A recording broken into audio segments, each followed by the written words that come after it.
y'all? Welcome to the first episode. So, for those that watch, I used to have a show called Conversation with the P. And this time around, when I wanted to bring it back, I started to go with that same, title. But I think I want to change it. I think I want to change it to maybe not now, but I'll offend you soon. Right? Y'all like that? Yeah, that's my first time hearing it. Yeah. Okay. I was thinking that was the one. So thank y'all for watching. Make sure you subscribe, share this post. And so what I'll be doing like every month this year is basically kind of, in a sense, to recap different events that happened and see if we can pull out a deeper or another, conversation out of those things. And so that's what we're gonna do today. But I gotta introduce my guest who came from far to come and just sit and talk with me, have a little wine, a little coffee. You know what I mean? So I'm gonna start with the lady, Miss. Go ahead, tell me your name, whatever. Just get it off. Hello all. My first name is Miss, and I'm ready to offend. Okay. Yeah. Okay. My man right here. What's up, people? I don't know how I can follow that, but my name is Cortez. Grace and peace. It's good to be here with the P, and I'm looking forward to where the conversation goes today. So let's get into it. For sure. So, my actual plan, right, was to get off of social media for a while this year. And I've cut back for sure, but in order to stay in a sense in tune with what's going on, what people are saying, it's like I gotta be there. Because if not, you'll be so secluded, you know what I mean? And so, I was looking, and one of the first things I seen at the top of this year, William Murphy. I think he's a pastor down from where you from. Yes. Well, if y'all are familiar with any type of gospel, William Murphy sang on, what's that song called? Praise is what I do. Praise is what I do. Classic. I don't know if y'all familiar, but back then, when that was out, Praise is what I do would come on the church and send everybody. And if you didn't jump up and down like me, you didn't shout, you can at least cry. Right. You can do something. Yeah. It's going to just throw your hands up or something. And it's going to get you right. Yes. That guy. So it has a church service, I think a New Year service. And here it is posted where he's doing a sermon. I don't know the full context, but I'm assuming he's doing a message. And he had the whole church walking it out. Whoa. So, if you hadn't been a part of church in the last, I'll say 30 years, right? That's something that you would never really ever see. Yeah. And so now we see a video like that come on the internet. What are y'all views about that, like, in general? Just like, what's y'all take on a good pastor? Yeah, so when I first saw that, my thought was like, what are we doing here? Like what has the house of God become, right? And the thing is that, and I heard this a long time ago, so the saying is, what you win people with, you keep people with, right? So if you win people with entertainment, then you have to keep people with entertainment. If you win people with prosperity, then you have to keep them with prosperity. But if you win people with Jesus, you keep people with Jesus. And he was winning people with entertainment, secularism. What exactly are people being called to? And therefore, he has to keep that up in order to maintain members and to get members.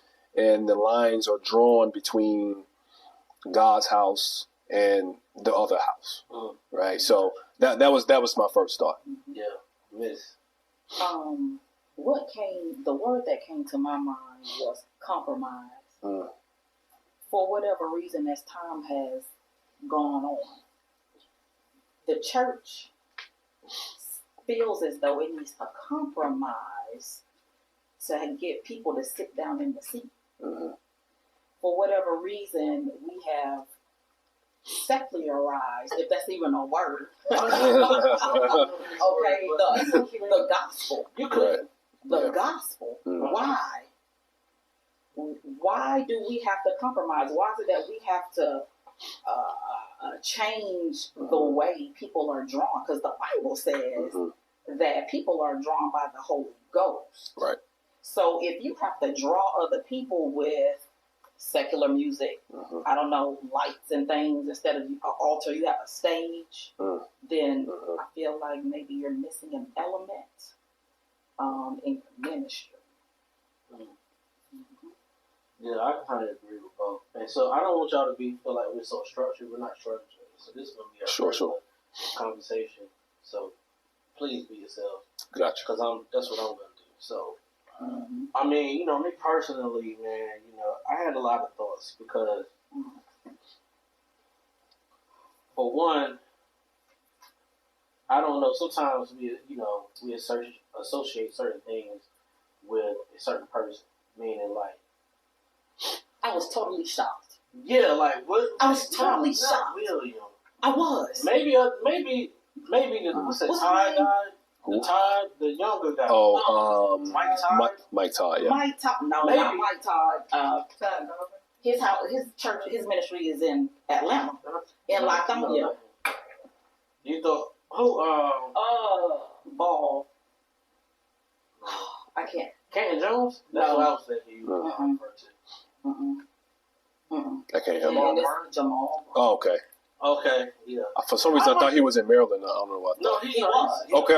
He took over Eddie. Eddie Long's church. Oh, okay, yes. okay. Yes, he did. Yeah, Okay, so, that makes sense. Yeah. But I was just kind of shocked. Like, yo, I can't. Not you. And sometimes, like the frustrating part is, for one, when you see stuff like that online. Because, all right, let me go back a little bit. Gotcha. I think phones have grown so much. Yeah. It's like, not that the church had to be intimate, but it was intimate.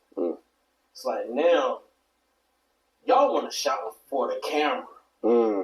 You know what I mean? Like, y'all recording people worshiping, yeah. And put it online for likes or to say, oh, my church get down.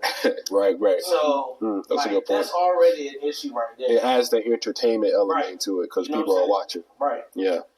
And, so, like, it's already enough that you have someone that wants to go to the front of the church and shout. Because they don't want to be back there shouting. No, they got to see me up front. Yeah. Right. So that's already an issue. But now they be like, oh, this going online? Yeah. They got to know I'm getting busy. Yeah. And then in the comments, you have people saying, yeah, but 156 people got saved. And it's like, but what? Yeah. 156 people got saved. And 3,000 of them that saw that post said, that's why I'm going to church. Right. Skills, man. And then, like, what do we mean by saved, though? Because you can join the church but not link up with Jesus. Yes. Right? So joining the church doesn't mean that you join Team Jesus. But if you join Team Jesus, that puts you in the church. So we kind of got to reverse, because if people haven't articulated the gospel, faith and repentance, and call people to that, would you calling people to walk it out? What have they joined? Like, what have they really joined? They haven't joined anything. So that 150 is questionable. Yeah. Wow. Yeah. And I don't know if that's the exact number. It's just the fact people saying, these number of people were gained for the kingdom. And so, like, things like that have just shown me how much far that black church is just kind of drifted away. You know what I mean? It's like, at one point, I'm like, it's like, why use that song? Now, I still like the song. I still, walk it out. It's still a jam. I'm not fronting on that. It's like, Especially the remix from Andre 3 Styles. Yeah, he didn't even play food up there, so that's dope. But to me, it's like, man, you have so many more resources now. Like 15 years ago, we didn't have. Well, we did have, a little bit more hip hop artists than what it used to be when we were growing up, right? Yeah, a lot more. Mm-hmm. But now you have so many Christian hip hop artists that you could play and expose. Yeah, it's like there's no excuse. It's like you didn't have to go there. Mm-hmm. Mm-hmm. You could have got a whole beat. Yeah. So look crazy if you want to just go the easy route. Right. Yes. It's so many artists out there that you can choose from to play their music, and you still chose to go that way. Yeah. So then I have to wonder, well, what is your motive? What's the motive, right? Yeah.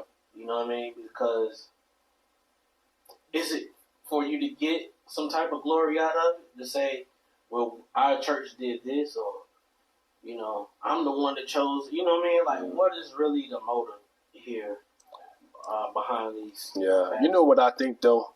And I'm not defending this at all, but I think part of it is this desire to relate, like, to the culture, and to be relevant, and to be real, and to be authentic, so they can see, okay, these are real human beings that see the things in the world, can appreciate good music. Oh, I can rock with them.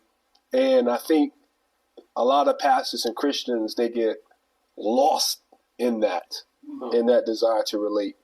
Because in some sense, that is a biblical truth. God became man, right? Yes. Like God became Jesus, right? He came into the flesh. Yeah. And so when they saw him, oh, he's from Galilee.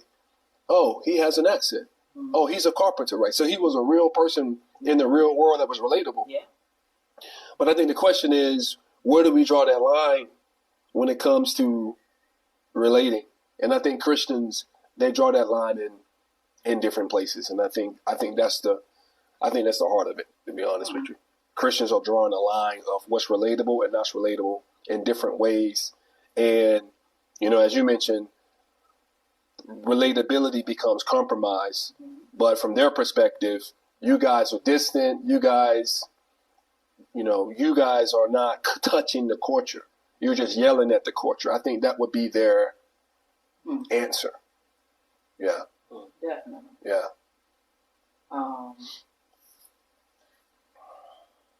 What if they're not necessarily trying to relate, so to speak? I got you. What if that particular church leader is unable to hide their true selves? Do you understand? Where I'm going with it? Explain that a little bit more.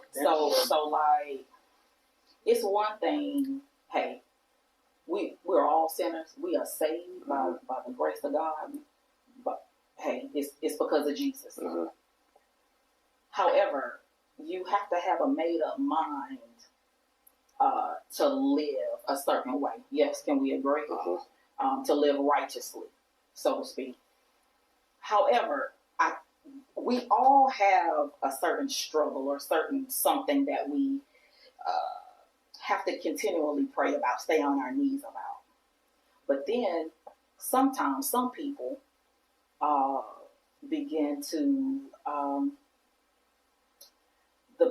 the backslidden state is not all at once. That's what you're saying. Yeah. It is a gradual slide. I'm familiar with that slide. Okay? And so let's say some of them aren't really necessarily trying to relate. They are just no longer able to put on that sanctified, filled with the Holy Ghost faith. Because eventually, yourself is going to come out. Boom. I'm just saying. I'm just saying. Yeah. I'm just saying. Because, you know, I mean, because let's be real. Yeah. You know what I mean?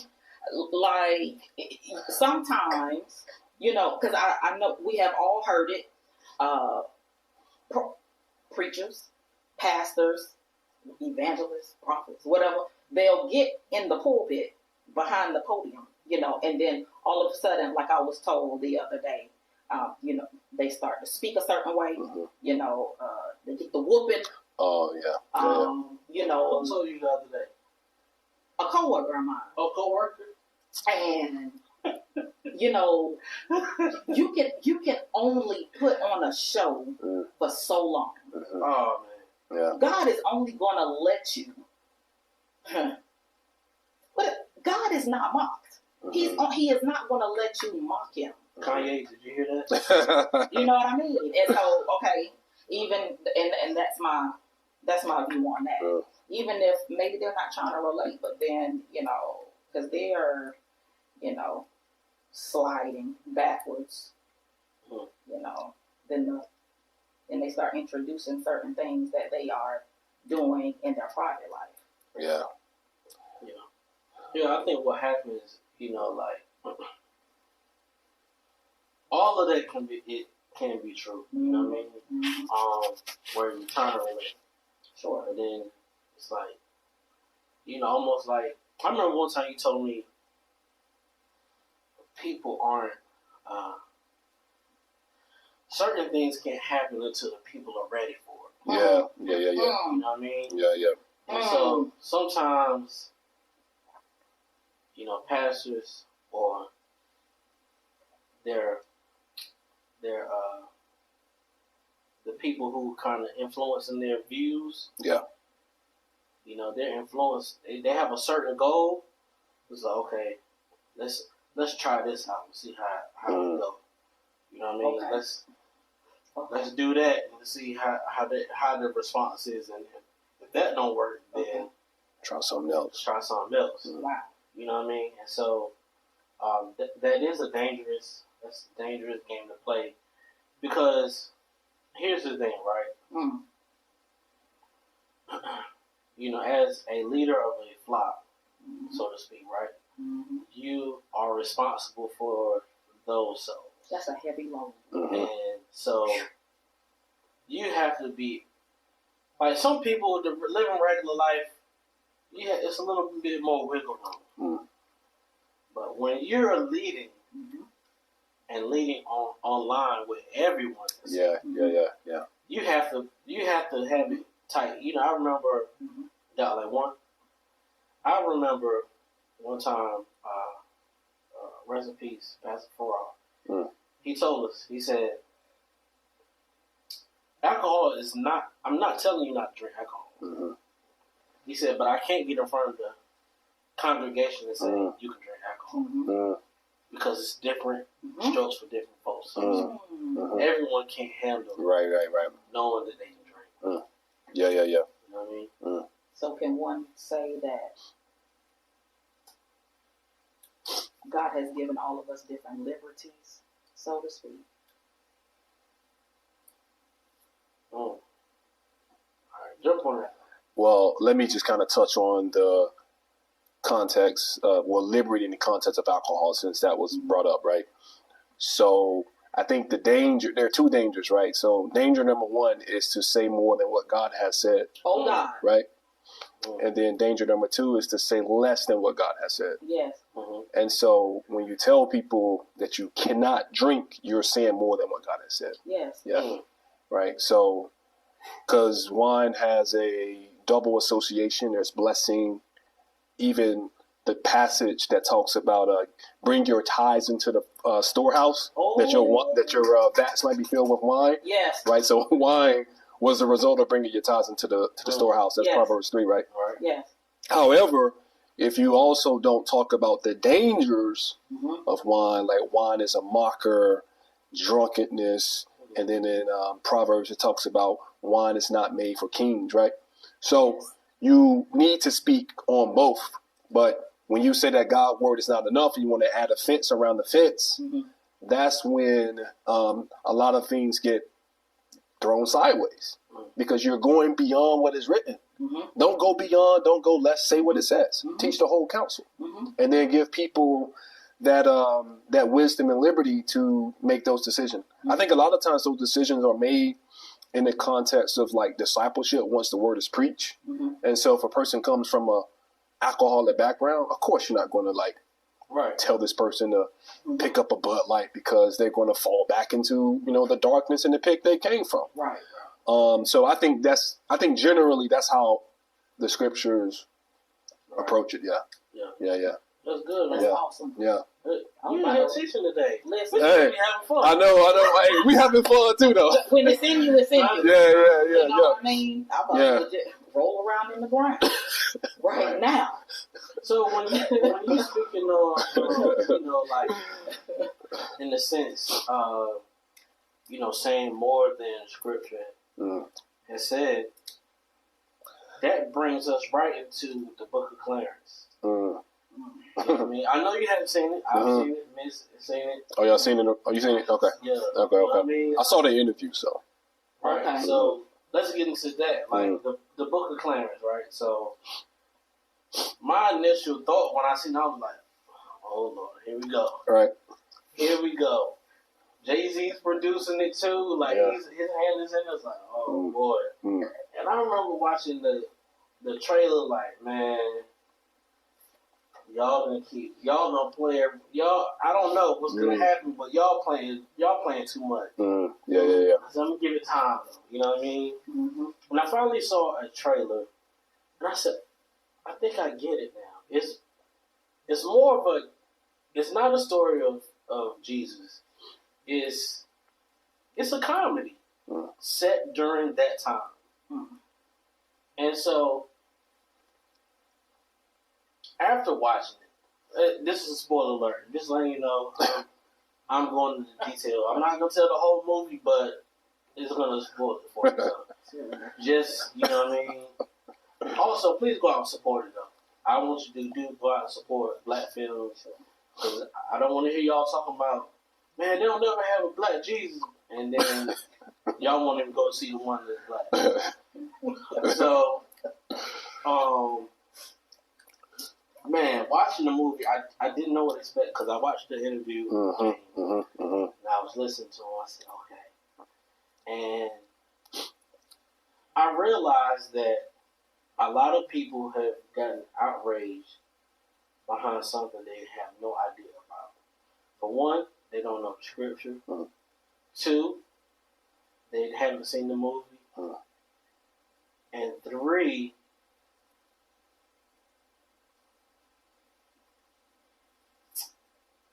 you cannot make no nigga happy, bro. Niggas will never be happy. I promise you. It's really true because it's gonna be. It ain't this, it ain't that, and whatever. It's always gonna be something missing that make you say you hate it or whatever. So when I watched it, in the end, I enjoyed it. I would say that I think it's a decent film. I give it a 7 out of 10. I believe it. I said 7, right? Yep. Yeah, I said 7. So like,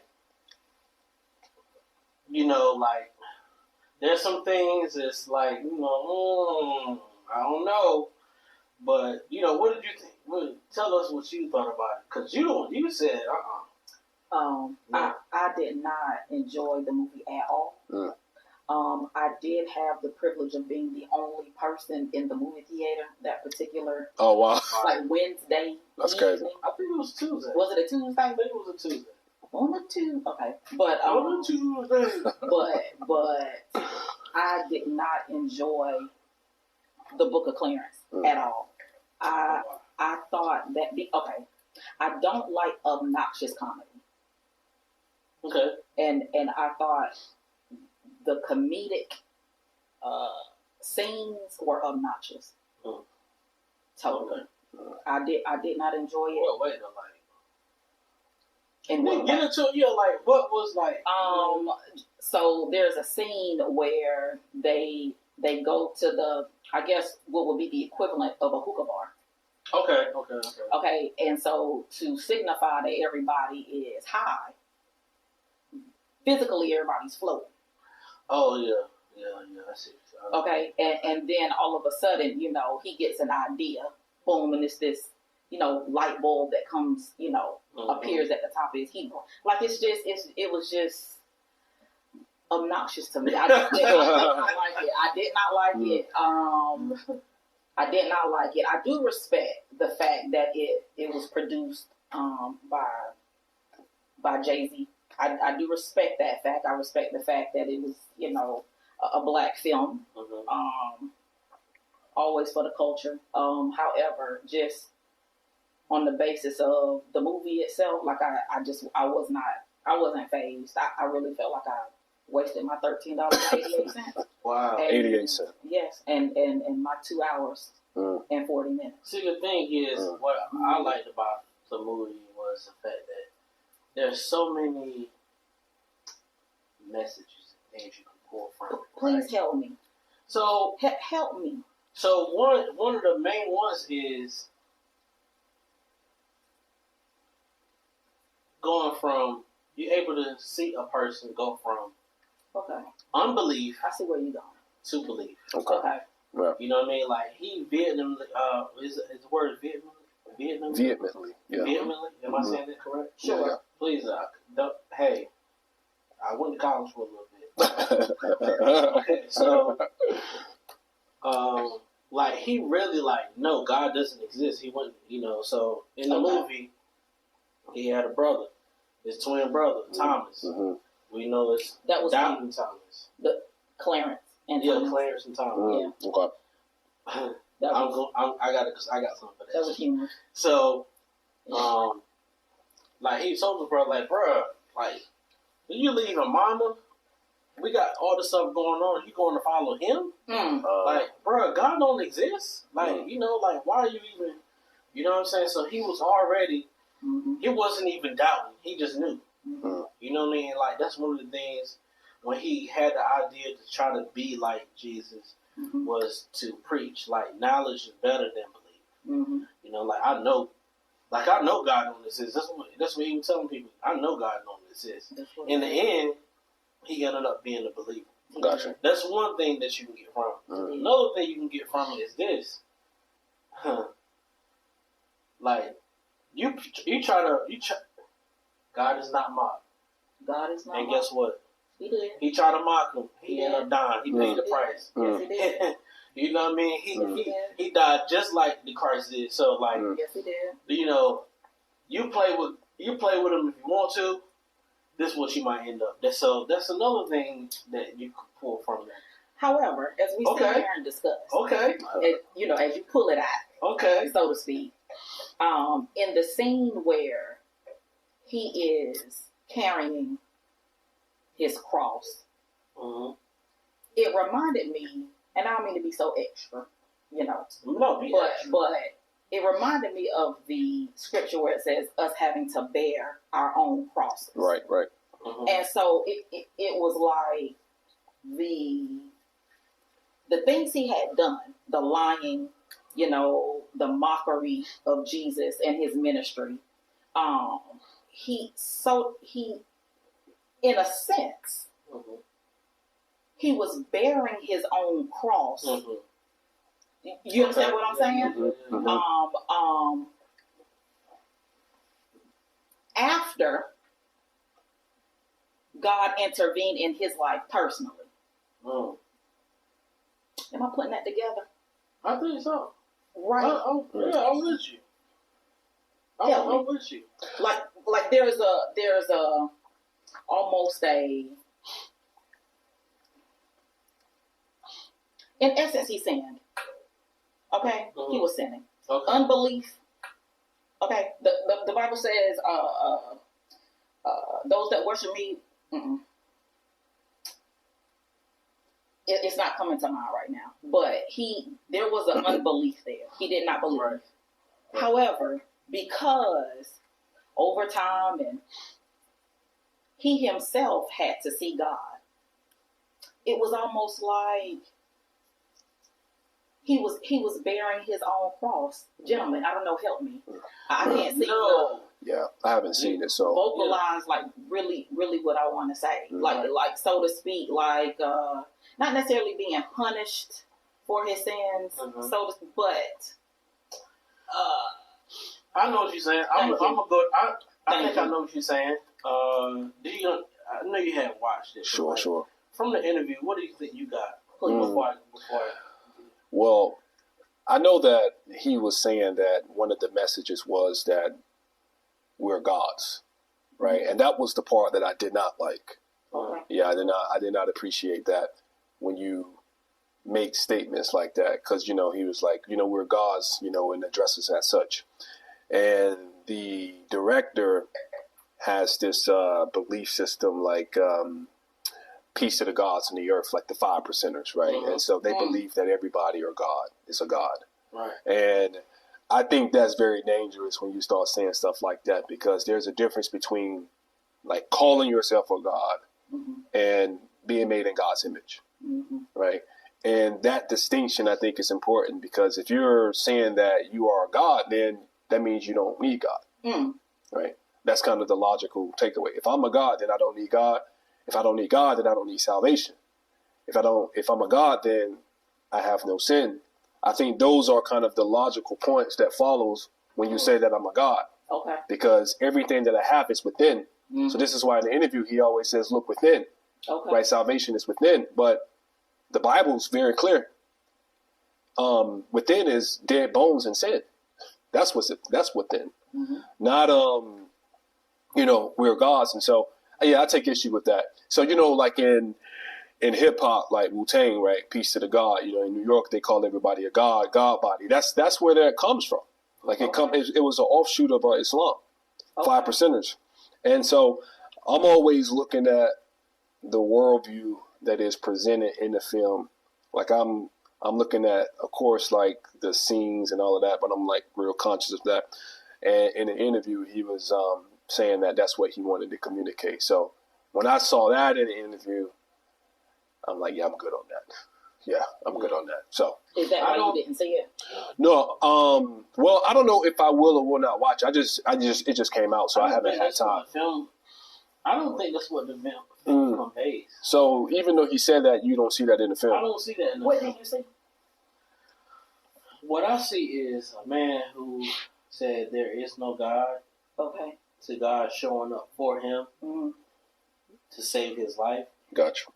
Would you not say that in that scene that he steps on that water, that he did not at that point have faith? I don't think he had faith. I think God showed up for him. Okay. You know what I mean? Okay. Like, because if he didn't walk on that water, they definitely was going to kill him anyway. Okay. I think that was like the start of him, in a sense, choosing, learning to have faith. Because in his own self, he knew he couldn't walk on the water. Right. Like, you want to be like Jesus, he died like him then.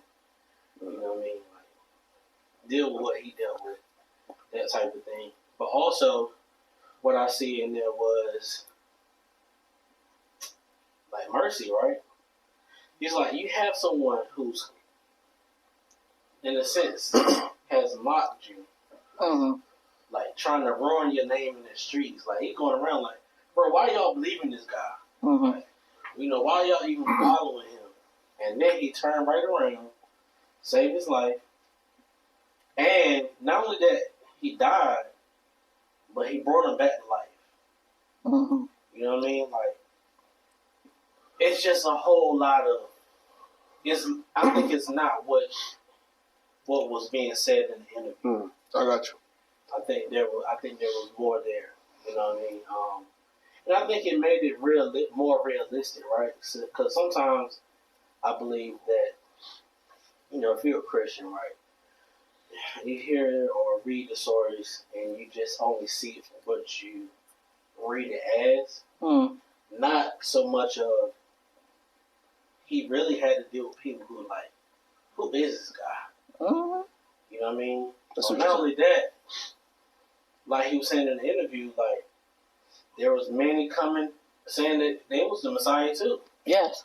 So I think you get the different angles, you know, that in a sense makes it more realistic than thinking of it as an imaginary. Sometimes we read scripture Yes. and just only see it as this is imaginary, this is just a story being told. Mm-hmm.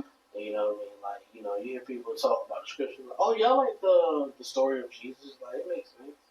You know, he came here, was the revolutionary, you know, that type of thing. Yeah. So Yeah. I think it just, in a sense, makes it more, you know, realistic.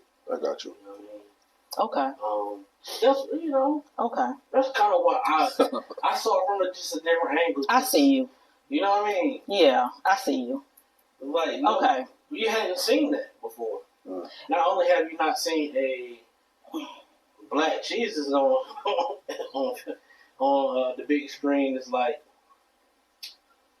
you didn't see any of that time period made like that. You know what I mean? When you say more realistic, are you referring to his disciples or just the stuff he was dealing with in the society? All of it. Okay. All of it. Okay. Mm-hmm. You know what I mean? Like, to me, when you have a person that's like, oh, he's saying he's the son of God. Mm. What? Y'all really believe this? Yeah. You know what I mean? Like, people are really gonna like Question. doubt that, question it, and like, oh, that's how we can get some money. That's how we can, you know, get ahead. You know what I mean? And so, like, even Clarence himself, right? He's in a bind, like he about to die. He want this girl. Yeah. He needs some money. He trying to help his mom. Like, bro, I need some money. So what do I do? Like, you know what I mean? Like, there's a little weed that I'm selling because he was selling weed. Right? It's just not working. And so, like, bro, I'm about to die. I don't know what to do. And then, you know, messing with those psychedelics. You know, everybody floating around like, oh, I could just try to do this, bro. Yeah, get that one. All you gotta do. Think about that. Like, this happens in our neighborhoods all the time. Bro, all you gotta do is go drop this off, and you can make such and such. Yeah. He told him, all you gotta do, bro, just, I'm gonna say, hey, you're blind. Now you can see. Now just, you know, pretend you can see now. Like, hey, it's a hustle. Yeah. Right, but however, I take back what I said. All of it. Okay. That's not true. Oh, she's taking me all of it. See, Clarence wanting to imitate the miracles of Jesus to get rich is some far-fetched, pulled out the sky type of thing.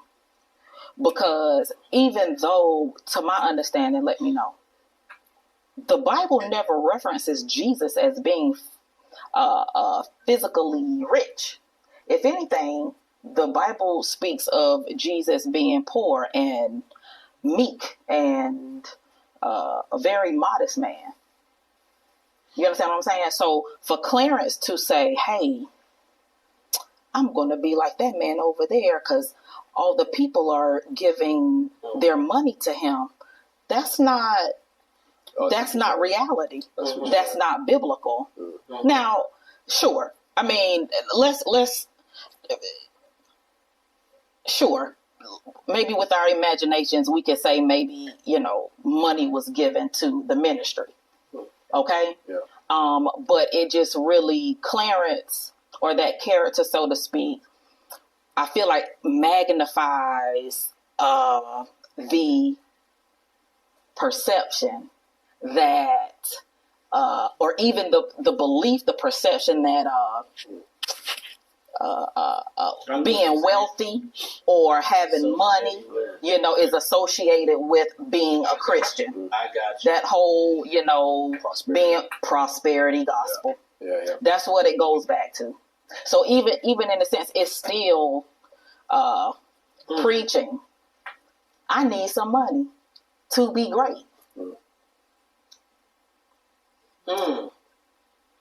Yeah, I can kind of see that. I kind of see that point. Yeah, because nowhere in that movie does it even show, I guess, the real Jesus, so to speak.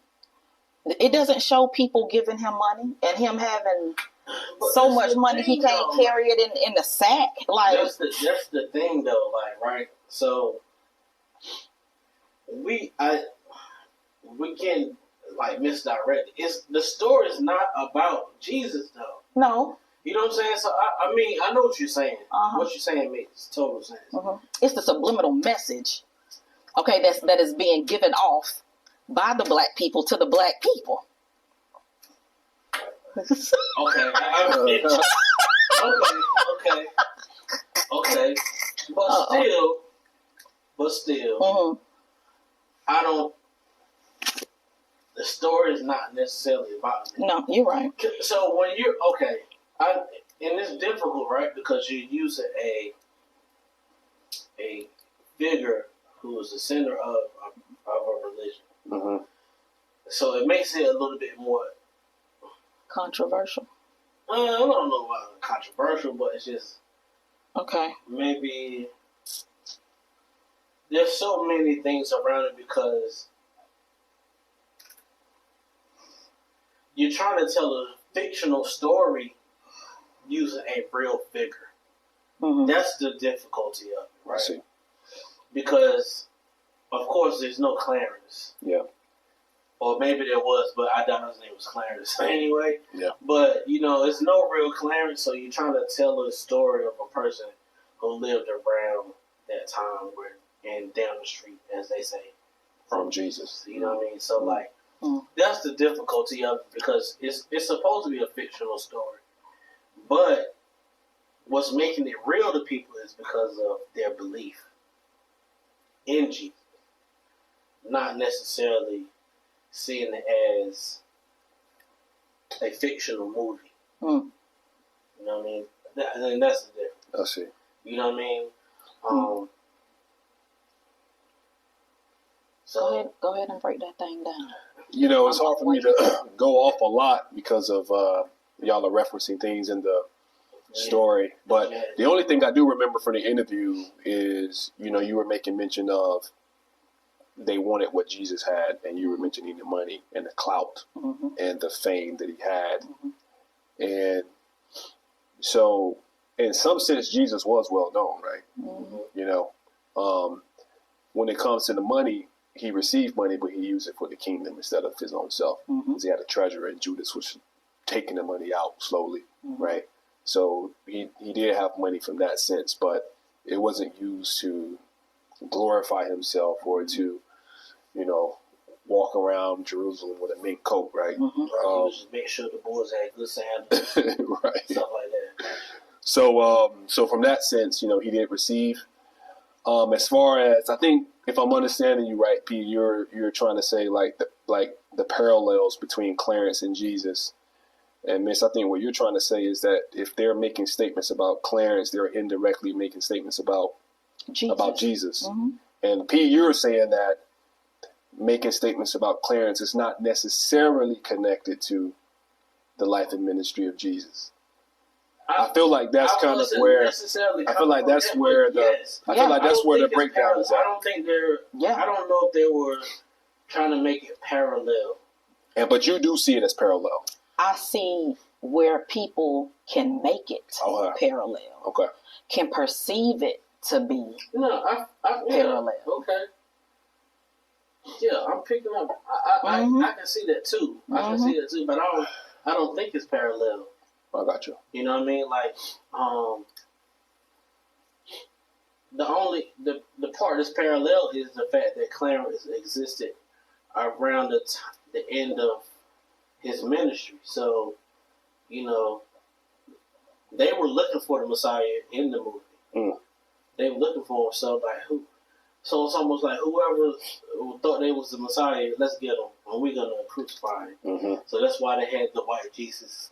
Okay. You know what I mean? Like, kind of pop up, so to speak. And he was hanging with Clarence as well. Yeah. You know what I mean?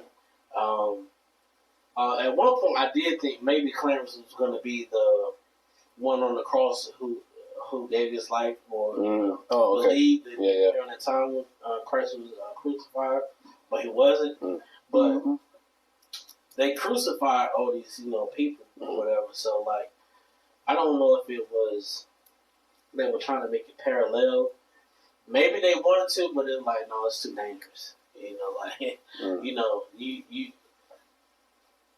as a producer or writer of the film, you have to like know, okay, what's too dangerous, because people already gonna feel a certain way anyway. Yeah. But if you try to make Clarence and Jesus parallel for real, it really might be a lot of blowback, and that's what I think that's what they're getting, from that. But if you haven't seen the film, go out and watch the film if you're curious. Do not take anyone else's word for it, because it might not be what it really is. You know what I mean? So you can have your own perspective. No. You got anything else for that? No. In your spare time, if you feel like you have money to waste and time, sure, go see it. Go see it. Book of Clarence. Yeah. I don't know if I'm gonna watch it or not. I think you should, bro. Okay. Go on. Just going to Wednesday. Sure. Yeah. On a Tuesday. On Tuesday. It's cheaper. When it's cheaper on a Tuesday. Before 5:30. Yeah. It's a little bit. Yeah. Go check it out, man. Okay. Because I would like to hear your view of it as well, man. So look, another thing that happened, right? So, I think I sent it to you. But old girl, so look, at one point last year, you had this girl say that she got attacked by a guy, hit with a brick because he wouldn't give her, she wouldn't give him her number. She got $42,000. Good grief, man. Donations to GoFundMe, right? Whoa. And it was false. Wow. She was lying. Now she's on a run. That's so crazy, man, because... Wow. So she still has the money? Apparently so. Wow. You know what I mean? If you go ahead and... I don't know how GoFundMe works. Y'all can put it in the comments, let me know how it works. I know, you put it up. I don't know what's the, all right, I'm going to cash out now. You know what I mean? That type of thing. But yeah, that's crazy. That's wild. Because it was such an uproar about, it's always the most disrespected person on the planet is the black woman. Support black women. And it's like, yes, support black women, right? But we got to wait to see what's going on, because this is the internet age, and everyone wants clout or money some type of way. Okay. I'm not saying that things don't happen to black women. They don't get beat, they don't get harassed, and blah, blah, blah. But I'm going to tell you for sure, some of them lying. And I can't just support just because. Right. You know what I mean? I just got to wait it out. I don't know. You feel away. I said, let me know if you feel away. I don't feel a way about that. I didn't know. I did hear. So I did see that video. Right. And then I heard she was lying. I did not know she was on the run. But I guess she would be. You lied, and people giving you money, and because they're having, they have empathy for you, and some people sympathy, and and you were lying. That's messed up. Yeah, it is. I do remember in the video when she initially made it, she was saying there were like 4 or 5 black men who watched me get hit and didn't do anything. I guess just that moment, right? So, away from, the blowback, we know that it's false. I guess, what do y'all think about that part?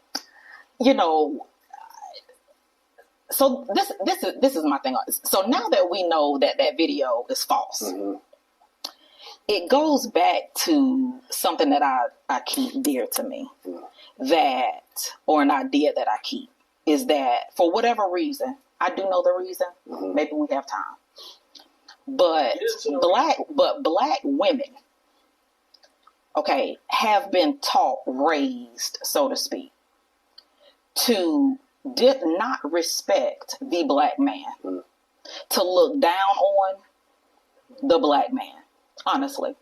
And so for her to make up a story and say that there were however many other black men just watching this man hit her or beat her really amplifies the fact that, number one, she does not have any respect for herself. Number two, let alone the black man. Why would you, as a black woman, say anything, make up anything negative about a black man?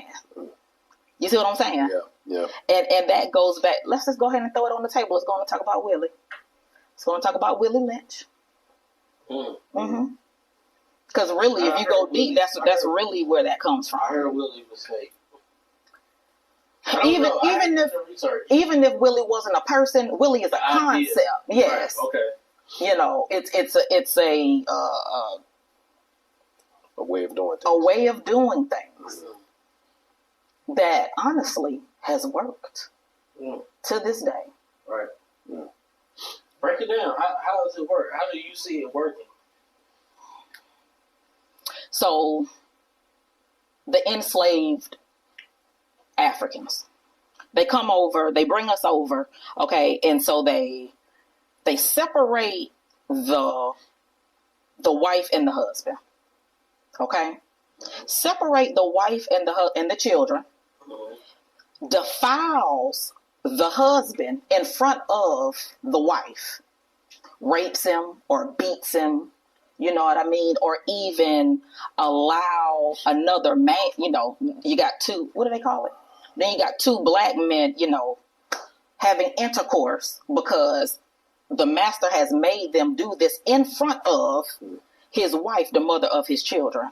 So now you're demeaning the black man, the husband, the head of the house, in front of his helpmeet, in front of his woman. And now this woman is like, my husband can't help me. My man can't help me. Only Massa can. Only Massa can give me what I need. Because it's obvious that my husband cannot. Boom. So we're going to take that same concept. We're going to fast forward. We're going to talk about food stamps. We're going to talk about Section 8.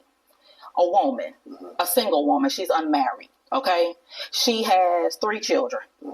The state, whatever state she lives in, says that I will give you X amount of food stamps, and I'll give you X amount of voucher to pay your light bill.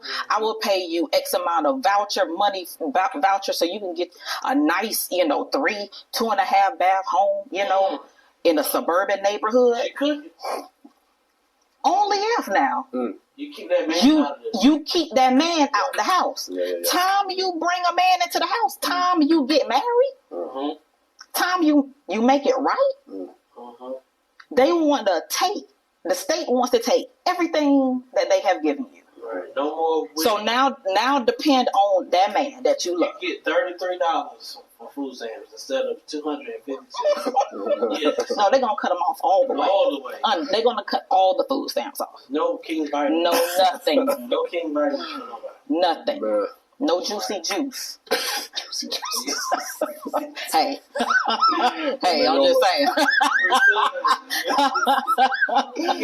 The red one too. Hey, but that's really, it's sad. Because I don't want to misquote the title of the book, but there was a book I read. There are actually 3 books, 4, that have changed the way that I move, that I maneuver in life. And one of them, I don't want to misquote the title. Maybe later on you can put it down in the comments. Okay. It's called Breaking the Curse of the Willie Lynch. And I don't remember the author's name. How I've read that book, 2 or 3 times, cover to cover. Now, there is one chapter that I will not read.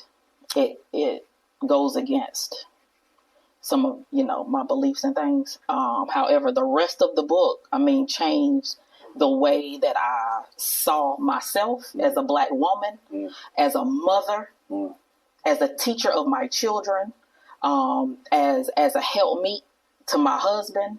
It changed the way I looked at Black men. Those are attitudes. That is an attitude that I chose to take on. Because I know I was ignorant, didn't realize, wow, I'm thinking the same. Even the crabs in the barrel. Come on, God. Like, let's get into it. That was taught. That was a taught idea. For whatever, behavior. We for whatever reason, we had to be the HNIC. We have to be. And if we see anybody else that looks like us trying to get where we are, automatically we try to, it's only enough room for one of us up here now. Okay, so and it's not going to be you. So I'm going to say something, or I'm going to do something, to make you look bad in front of them. Right. Yeah. Right. Yeah, it happens, man. I disagree with that whole. Black woman is the most disrespected. I do too. Person. I do too. Look, I know y'all want to believe that online, but listen, there are way more successful Black women than they are, quote unquote, successful Black men. Black women have reached a point to where when they climb up that ladder in corporate America, it ain't no guys that look like them there. It's very slim. Yeah. You know what I mean? Black women are more educated. Yep. They're not locked up as much.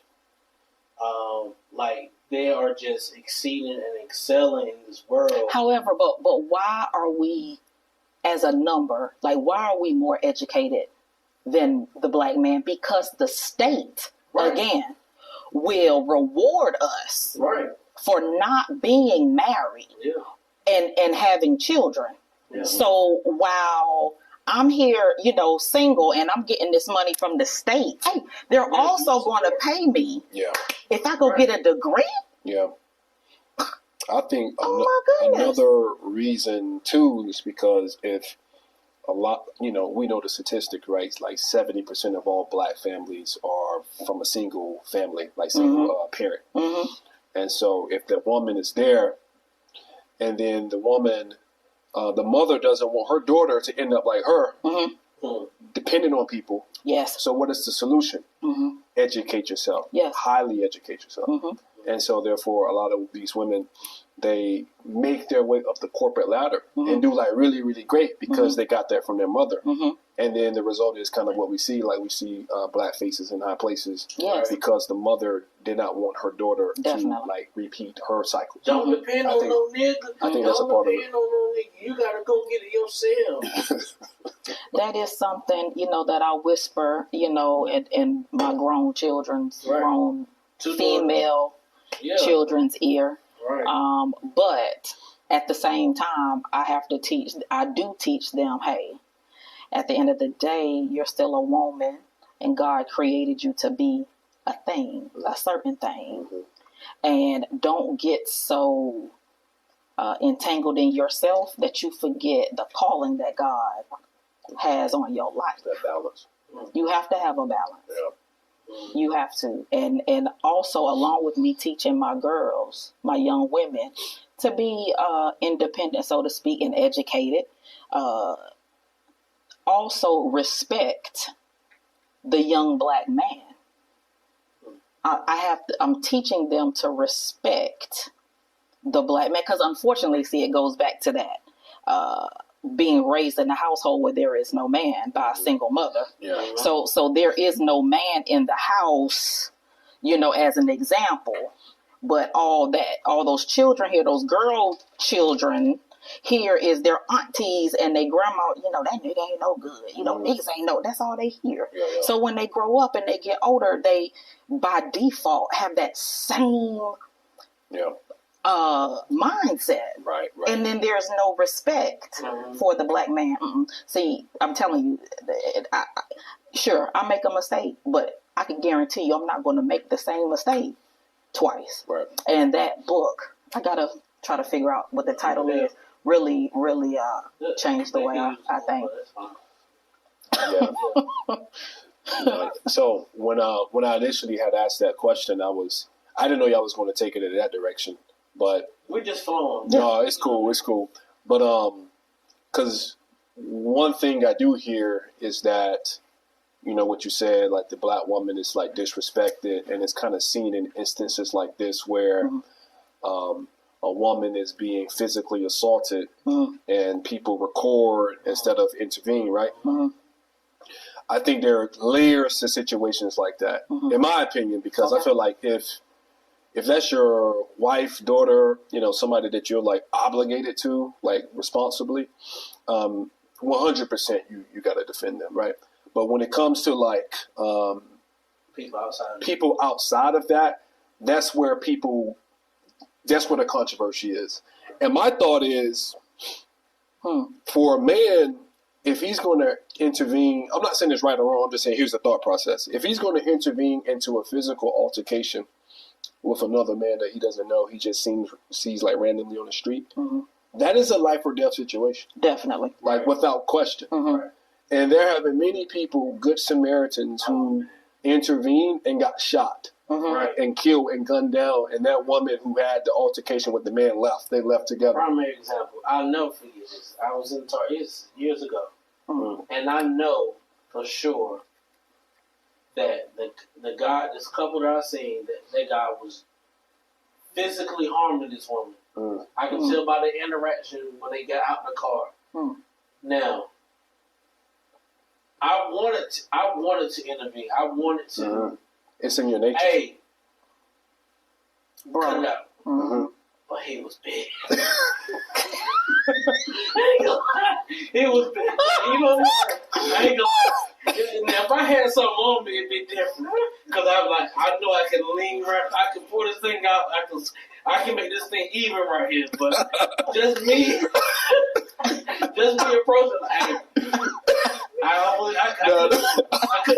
but I felt so bad, you know. Yeah. No, I got you. You know, like you certainly like my dad would, like, if he knew there was a disturbance, let's say across the street, wow, and, a woman he knew, and you know her boyfriend or whatever, it'll be 1 o'clock in the morning. They over there yelling. He would go over there, and say, wow, not on this street. Okay, you know what I mean. So like, I have that in me. No. You know what I mean. Yeah. But my mama, you know, like turn it like. Look out the eyes, you know what I mean? No, I'm the same way because I think I don't know if you remember this, man. It was me, you, and Hez. We were. In Bride Creek. Yeah, it was in Bride Creek, right? Yes, yeah. And it was like it wasn't physical, but they were arguing, and it was getting intense. It was kind of uncomfortable, right? And I was just kind of sitting there, just seeing if it was going to pop off, right? That was like a decade ago. But I'm just thinking about how my mindset has kind of changed from like, you know, 30-year-old Cortez to a 40-year-old Cortez, where like 30-year-old, I'm like, yeah, let's intervene. But now you kind of think about like people carry guns like cell phones, right? But that's the thing. I'm a concealed carry, so yeah. Now it's different. Now we have to make that disclaimer. But real quick though, like there was this situation in Texas, and this guy was driving and he sees this man pulling a lady by the hair. He gives the command, "Hey, chill out." Dude shoots one at him. Right? Hits him, he gets shot, and he fires one back. And it hits an innocent bystander, a woman who had nothing to do with that situation. And then in a situation like that, the solution becomes worse than the problem. Because then you got a dead person, a woman hospitalized, and you still kind of got that domestic situation that's ongoing. And so I'm not even really saying yay or nay. I'm just saying that there are layers to it. Yeah. And a lot of times the perception is that it should always happen. I feel like, because there are situations too, like in New York, I don't know if you remember, like somebody got beheaded. You remember that on the subway? This was like 10 years ago. It was somewhere in New York or Canada, but like a subway altercation. I feel like if you're seeing someone that's getting like hammered on, I feel like everybody has to intervene in that situation. Right. You know, because it's like that person is going to die if you don't do anything. Yes. Right. But there are layers to it. Yeah. That's all I'm saying. There are layers to it. There are layers to it. So. How we look? But. Yeah. Yeah. Yeah. Good. Yeah, man. But you know, yeah, I would not, if it had happened with the guy throwing a brick and hitting her in the face with a brick or whatever, you know, I definitely would have to intervene. Yeah, for sure. And do it, you know, just to, you know, be able to help her in the situation like this. But the fact that you are making up a story like that that's so crazy, man. Yeah. And to get so much money, because now, you know, that's like, you know, when you see certain things happen and people in the sense get away with it, it make you not want to ever help again, so to speak. Yeah, yeah, you get tainted, yeah. You know, like if you hear about a situation, it's like, I don't know about that. And then to find out they're lying, or you see it. Even like homeless people asking, holding the signs up, like now I don't even try to like, no, maybe, you know, I automatically like, nope, automatically, because everyone's finessing. Yeah. Okay. And you know what I'm saying? I'm not saying there's not real people that's struggling, going through, that you can give a couple dollars to, but if you say, hey, I'll get you some food, they be like, no, I don't eat. I don't eat pork and stuff like that. It's like, no, I don't eat. Come on, bro. You can't be selective, bro. Yeah. Like, I just had cheeseburger yesterday. I don't want no burger. Like, nah. You can't do that to me. You can't do that to me. No, that's crazy. Okay. Like, either you hungry or you ain't. Right. It's going to be one or the other. The question is, what are you hungry for? Let's be real. Oh, okay. And if you just want a beer, your son should say, hey, just give me a Bud Light. Give me one of those, you know, those King Cobras or something. Yeah. I'm good. Or a hit of something. Right. Yeah. I can't hook you up with a hit. But here's 50 cents, 75. Not the charge. Whatever. I'm saying whatever I have just on, because I don't have cash usually. Okay. But if you're on the corner saying I got a cash app, right? I don't know. I don't know. Everybody has a cell phone these days with, you know. That's why it'd be like, you know, you know, but you know, President Barack Obama, you know, he made that possible for everybody to have a cell phone. Right. He did that. Man. On the flip, real quick, on the flip side of that, right, is sometimes I think it's unequal scales in how we judge these situations, because you got the physical altercation on one side, but the false accusation, right? You should not bear false witness against your neighbor, right? Like, people don't view that as bad no more. I know. Wow. I know. Like, that's the 9th commandment. Like, you should not bear false witness against your neighbor. And when people don't honor truth and truth telling, then things collapse. Definitely. And, you know, we got to view that as equal as, like, the physical altercation, because, like, when you destroy somebody's reputation, that is horrible, bro. Because you're talking about, like, 10, 20, 30 years of integrity that's destroyed in one sentence because somebody lied on you. And people tend to believe the lie because, like, why else would they say it, right? Why else? And why as lie? Katt Williams says, I can't explain why liars lie, right? You sure did. But anyway, I just think that, man, that's bad, man. Yeah. And it doesn't, people don't see it as bad. People share rumors, they share memes that are not true, and these things become bigger than the event itself. So, yeah, man. My question to y'all is Drake hip hop or what? I mean, I know you know, like, most Def and Drake, they're having a thing now. This is a big, you know. I mean, is it hip hop or what, man? Come on, I personally, I think Drake is. a mix of R&B and hip hop. I really think he's like the newer school Ja Rule.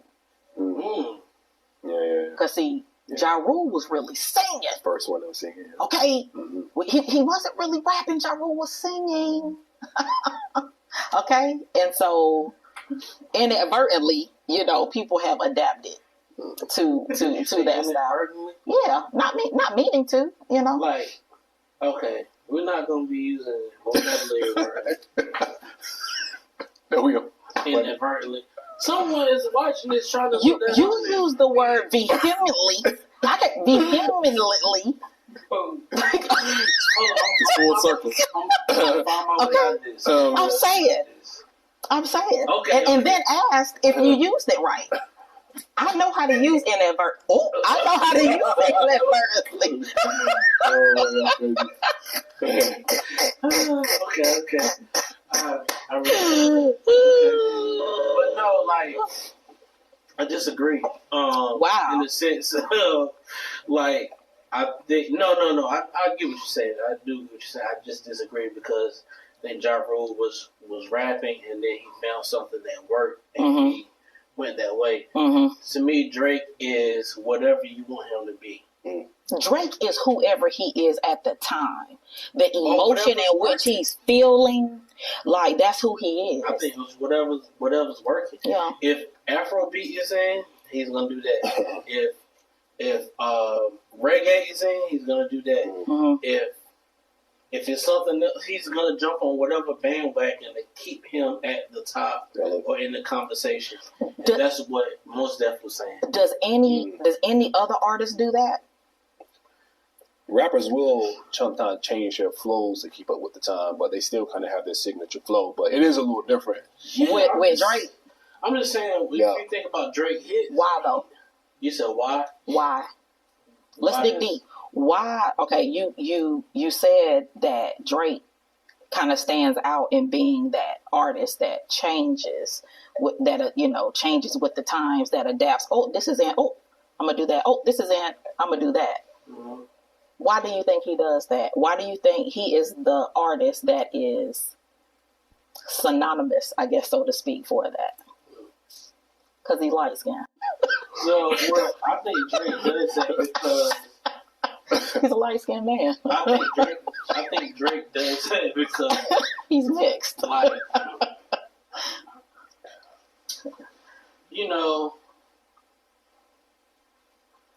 hey man, I'm trying to think how I want to put this. So there was a documentary, it's kind of like a documentary that came out on TV 1 years ago. I'm pretty sure that Jay-Z and them shut down, like, quietly. It probably never get played again. But basically it was saying how Jay-Z has gotten to the top of where he is as a figure because he knew who to connect himself with. Okay.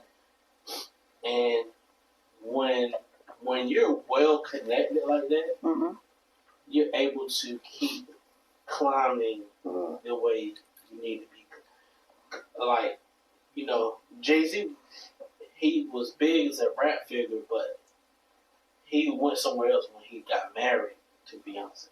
Yeah. You're talking about the biggest star in the world. I think the same thing is with Drake.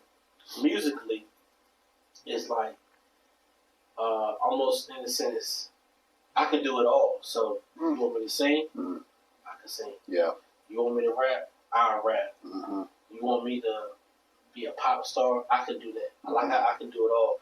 And I think that's wonderful. Yeah. I think Drake is a great, like I tell Mike all the time, Mike, you know this, Drake is the best artist we've seen in a while. When I say best artist, I mean he puts it all together. Being consistent, being at the top, being able to be versatile with doing the different styles of music. I think he's one of the top artists we've seen in the last 20 years. You know what I mean? I'm not going to take that from him. He's a great artist. Hip-hop, No. Hip hop, no. You put J. Cole in that category. Hip hop. Yeah, because all right. So you talk about hip hop. Hip hop is like we're gonna do us. It's black culture. That's what I consider hip hop to be. Gotcha. But it's also opposing what's being pushed on us. We set the tone. I'm gonna go against the grain. I don't see Drake going against the grain. I see him going with the grain. If everything says to go this way, then this is the way we're going. Versus like, no, that's not right. I can't get down with this. Right. That's why I don't see him as hip hop. I don't see him as a rapper. I see him as a good or a great artist. Sure. That's what I see. Yeah. Sure. Yeah, I can see that. Yeah. Because people like to call themselves artists now instead of rappers. Rappers is like more like an old school term, but an artist is somebody that has versatility. Yeah. But I mean, even when you look at somebody like J. Cole, so J. Cole typically, when he does rap, it's still like a J. Cole song. Yeah. You know how like somebody can sing like the national anthem, right? But when they sing it, you can tell that it's like still their own like unique style. They make it their own. So J. Cole can get on like a newer beat or different type of sound, but when he raps, that J. Cole sound is still going to come out. But with Drake, it can kind of be anything. Is that kind of what you're saying? Yeah. Yeah, like he's gonna go, and he's gonna, he's like in the sense of Kanye.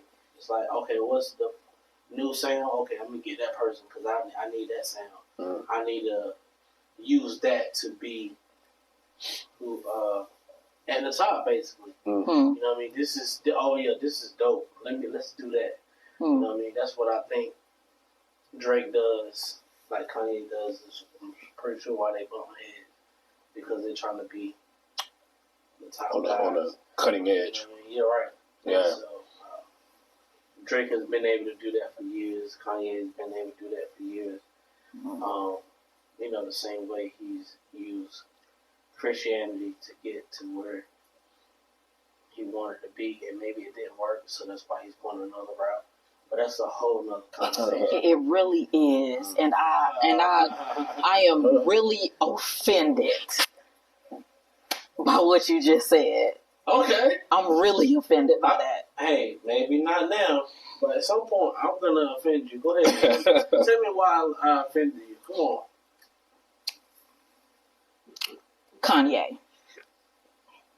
Kanye has always had a certain.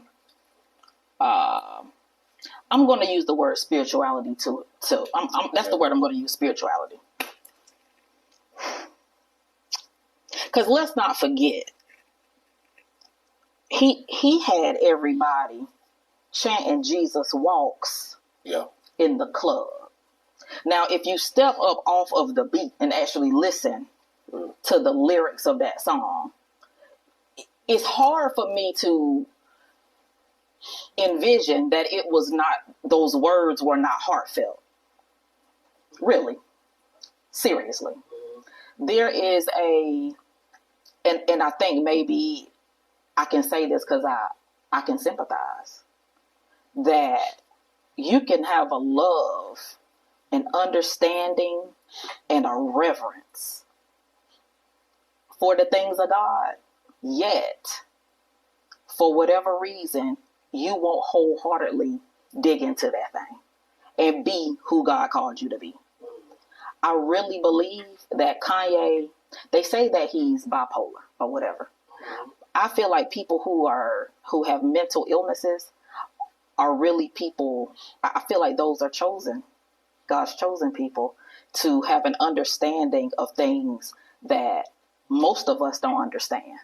Their minds are a little bit more open to things that seem absurd to us. Okay, you feeling me?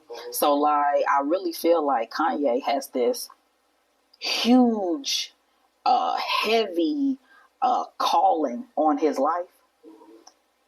However, there are elements of this world that keep pulling him Well, not back. only that, he's so high up. In what sense? In the sense of, like, when you have money, it changes. It not only can it change you, it changes your environment. It changes the people around you. Yeah. Who are giving you counsel. Who are kind of like, hey, blah blah blah. They're kind of guiding you. And so then it also becomes hard to trust people because you don't know who you can trust. Should I trust your word? Should I trust your view? What's your proof of what you're saying? Have I seen this for myself? Like, it's being in that position, and one of the richest black men in the world with that much influence could take its toll on a person's soul and on their mind. Sure. And so. And his mama died. Right. So all of that. And his mama died. Right. You lose your wife. You feel like you can't see your kids the way you want to.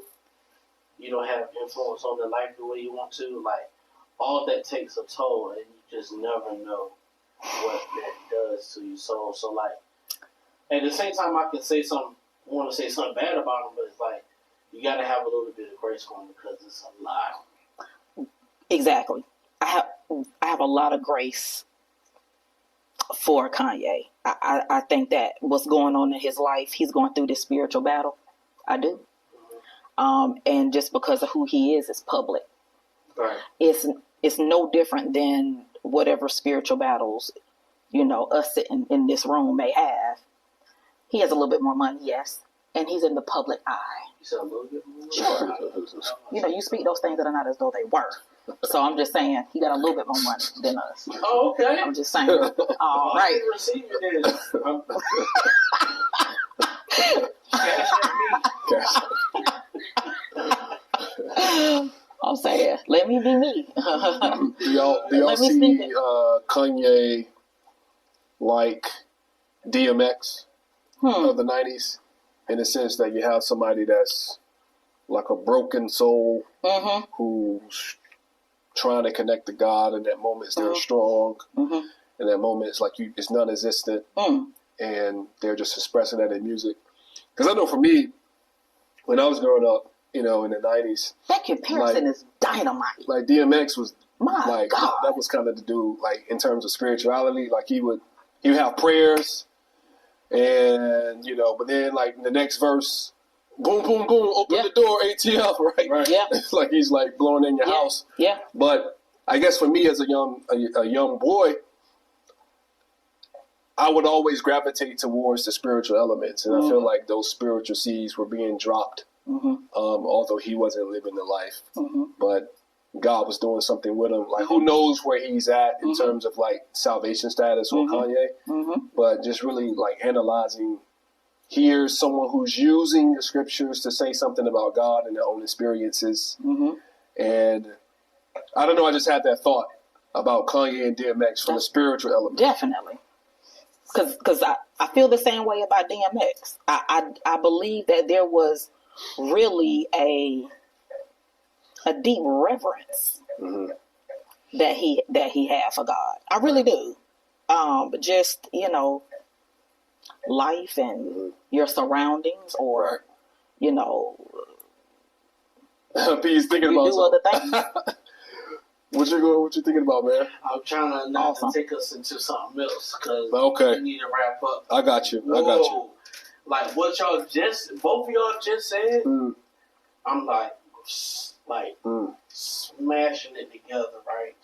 And I'm just thinking it takes us back to Book of Clarence. And this, people are following this almost like I know this can work for me for my benefit. Really? You know what I mean? Like, there are people who say, well, I'll be a preacher. Because they'll file their 5-0, yeah, whatever. 501c3. Yeah, we're going to get that's their come up, yeah. And I see to me, Kanye did the same thing. Oh. How do I become president of America? In every interview, I'm a Christian, I'm a this, and so he wanted that white Christian vote to sell himself as I'm Christian now. I have a wife, I have kids, I have this family. Make me president. That didn't work. I'm back out in the streets now. Yeah, that's what. Okay. That was. Okay. That's what it was. Sure, there's a reverence that was there. Sure, there is something there that made him say this could work. The same way he did. Watch his documentary on Netflix. The same way being a backpacker started work for him in the early days when he wanted to be alone most deaf to live quality. I want to be known as a backpacker because that's how I get to the core of hip hop as being hip hop. But once I get there, I'm going to be this. I got you. And I think that we see this in different ways, just like Clarence in that movie. Okay. I don't believe. Really, I really don't believe. But I can use this and say I believe in. This is what I can do to promote myself, push myself to where I want to be to gain something. Okay. Well, I gotta try to watch the movie. Yeah. I gotta try to watch the movie to see what you getting at. Sure. That was good, man. I gotta wrap it up. No doubt. Yeah. Time is passing. All right. And I want to go get some food. You know, I don't mean to be. I'm not kicking you out. I'm just letting you know. We got a good amount of content. Most definitely. Thank y'all for Great coming. Oh yeah, man. Absolutely. Great conversation. Absolutely, man. Loved it.